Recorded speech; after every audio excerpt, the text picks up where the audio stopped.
Eki mati. Adalah saksi baru lagi inisial A itu sama Eki sampai jam 10 di malam itu. Iya, kalau dibilang minum sempat minum juga kayak obat-obatan gitu sih. Obat-obatan. Iya.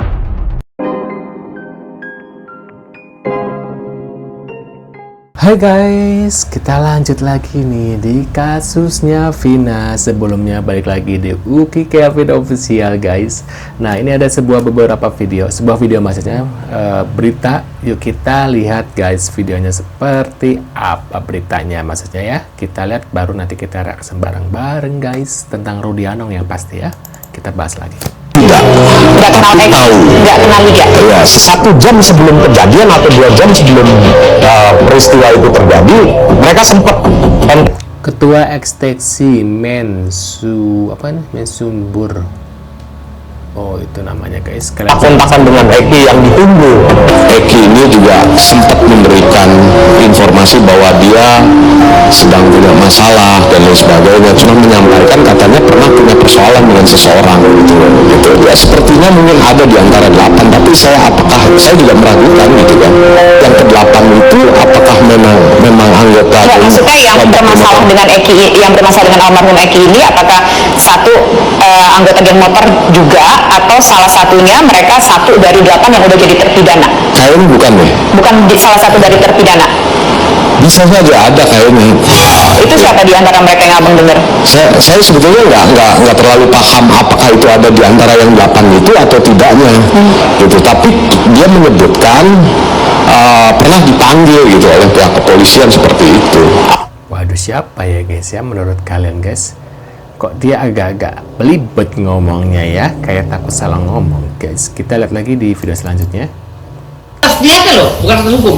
Atas niatnya dia telah membohongi publik dengan niat. Di Firdaus geram ke Ibtu Rudianong terkait datang nggak disumpah terkait nggak datang disumpah pocong, maaf guys, Saka Tatal ya, dan tantangin Pitra Romadoni untuk berdebat katanya. Widih si Firdaus. Gitu loh. Jadi niatnya aja udah bohong. Bagaimana dia mewujudkan rasa keadilan? Ini udah penipu semua. Itu Rudiana penipu gitu loh. Paham nggak? Diduga, ini kata saya nih, diduga Ibtu Rudiana adalah seorang polisi penipu. Widih. Ya, Ibtu Rudiana adalah seorang polisi penipu. Ingat, catat lagi. Sekali lagi, Ibtu Rudiana adalah seorang polisi yang penipu. Wah, menurut kalian gimana nih tentang statementnya si Firdaus? Apakah kalian setuju? Tulis di kolom komentar ya guys ya. Kita lanjut lagi di video selanjutnya. Yang berani mengkritik paling pedas untuk polisi masa sih? itu jadi sahabatnya Kapolri. Sahabatnya apa nanti bonyok semua sahabatnya ya, sebelum jadi sahabatnya dibonyokin dulu ya gitu ya, karena banyak kasus-kasus seperti itu ya. Ketika ada orang yang berstatement tentang penyindiran gitu, tetap aja ya kena hukum ya guys ya. Assalamualaikum warahmatullahi wabarakatuh. Bapak Kapolri, kalau mengkritik polisi saya sudah sering mengkritik paling pedas, tapi kakak dengar. Sekarang saya hanya ingin mau menagih janji Pak Kapolri tentang Direktorat PPA.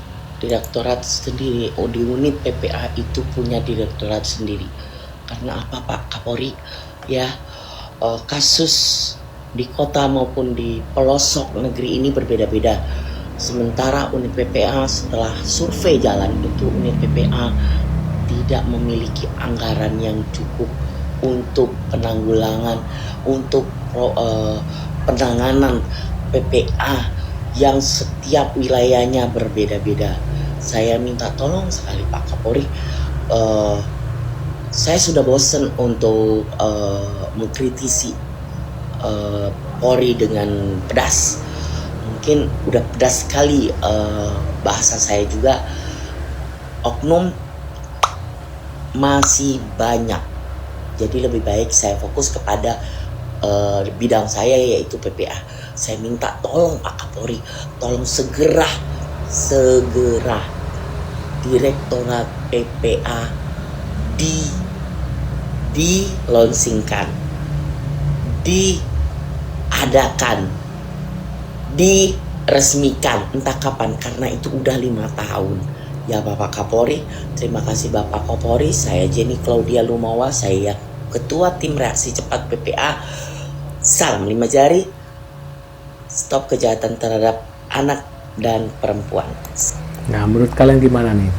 Kita lihat lagi video selanjutnya. Kabarnya kesaksian dari Widya dan Mega ini menjadi kesaksian yang valid dan otentik. Kasus ini selesai, motifnya apa dan siapa dalangnya ketahuan, guys. Bener nggak sih, guys? Tampaknya Uya Kuya dan pengacara ini sudah tahu siapa dalang sebenarnya dari kasus Vina Cirebon ini dan apa sih motifnya. Karena kita ketahui bersama kan di awal kasus ini itu kecelakaan tunggal, tapi kemudian berubah menjadi perkaos. Jangan-jangan ini motifnya adalah Nah, menurut sebuah video, akankah Rudiana jadi tersangka, guys? Katanya gitu ya. Bareskrim Polri ngebut kejar target tuntaskan kasus Vina. Gawat, laporan kasus terhadap Ibtu Rudiana naik status jadi penyelidikan. Nih, waduh, menurut kalian gimana nih? Kita lanjut lagi di video selanjutnya. Wih, oh, ini mirip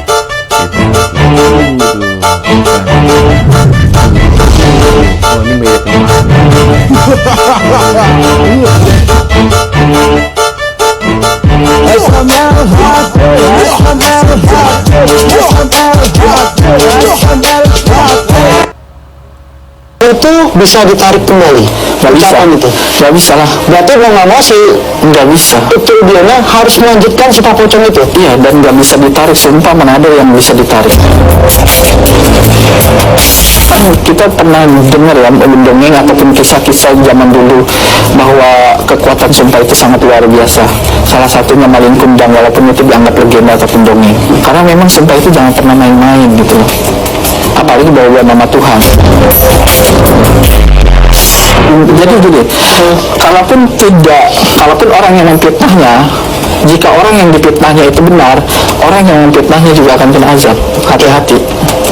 Berarti itu Rudiana tidak bisa menarik sumpahnya. Susah lah, nggak bisa lah. Berarti harganya netizen siap ya maju sumpah itu ya, harus menagih, utamanya harus menagih. Karena kalaupun dia kalaupun sampai dia melakukan itu yang tadi saya bilang, walaupun sampai akhir hayatnya dia tidak terjadi apapun, is okay, everything is fine gitu. Menurut kalian gimana nih? Halo, assalamualaikum Bapak pengacara. Proses hukum itu tidak mengenal sumpah pocong. Jadi meskipun Rudiana mau sumpah pocong, apalagi sudah ditantang tuh sama penasihat hukum Saka Tatal yang Farhat Abbas. Dan salam kebajikan Ibu politisi. Janganlah dibuat-buat sumpah pocong itu. Ini negeri hukum gitu. Kita butuhkan itu data-data yang akurat. Jangan sumpah pocong ini dijadikan alat yang lebih penting daripada bukti yang akurat. Begitu. Terima kasih sudah membantu dan menyuarakan untuk kasus Vina Cirebon. Tapi di sini saya mohon maaf dan mohon izin dengan segala hormat. Bukan kami mempercayai sumpah pocong itu untuk dibawa ke ranah hukum dan untuk membuktikan suatu kebenaran dalam proses penyidikan atau pengadilan atau persidangan. Bukan.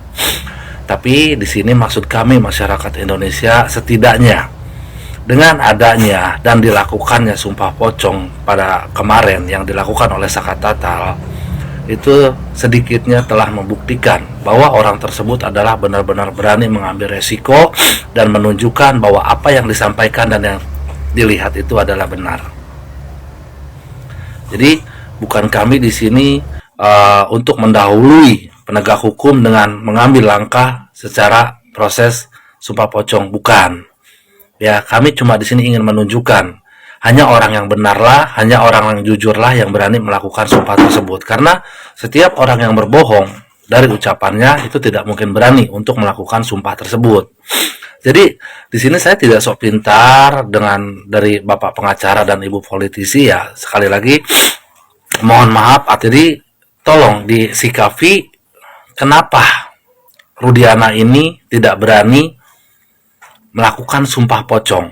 Kalaupun memang benar anggota polisi ya kan atau segala pengacara itu disumpah sesuai agama keyakinannya masing-masing, betul, saya setuju.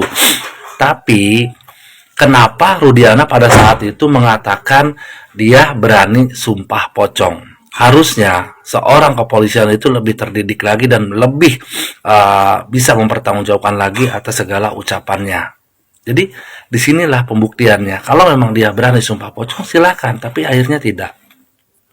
Oke, kalau memang sumpah pocong itu terlalu berat dan tidak dibawa dalam bisa diproses hukum, tapi setidaknya pada waktu lalu dia berani dong lab atau siaran secara langsung baik di media maupun di televisi. Jadi itu aja yang saya mau sampaikan hari ini. Mudah-mudahan Bapak Ibu lebih bijak lagi. Bukan sumpah pocongnya yang untuk dibawa ke pengadilan atau ke persidangan untuk dijadikan bukti. Bukan. Tapi kesimpulannya adalah kenapa dia tidak berani untuk menjalani proses tersebut. Terima kasih. Informasi terbaru, kenapa Aibtu Rudiana tidak hadir di Sumpah Pocong? Ibu Elsa lah dalang dari semuanya. Ibu Elsa lah yang menyuruh Aibtu Rudiana ini untuk tidak hadir di dalam Sumpah Pocong ini. Seperti apa yang dilakukan oleh Saka Tatal ini. Menurut Ibu Elsa, Sumpah Pocong itu adalah murtad atau syirik. Nah, itulah penyebabnya Bapak Aibtu Rudiana ini tidak hadir. Sementara Ibu Elsa Sharif ini lupa bahwa klien Anda lah yang berstatement akan sumpah-sumpah pocong, bahkan sampai tidak selamat 7 keturunan. Lalu kenapa di saat sumpah pocong yang resmi malah menghilang, malah tidak mau untuk membuktikan kepada masyarakat? Waduh, benar-benar. Nah, gimana nih menurut netizen nih?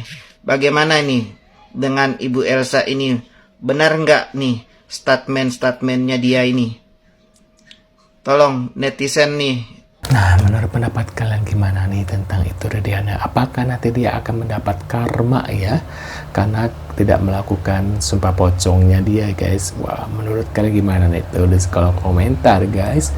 Waduh, kenapa sih ini Rudiana nggak pernah mengakui kesalahannya dia dan dia selalu menutupi aib anaknya itu, guys? Padahal udah jelas banget ya bahwasanya sepertinya Eki ini adalah sebelum kecelakaan yaitu guys pemakai dan peminum juga ya. Menurut kalian gimana? Tulis di kolom komentar.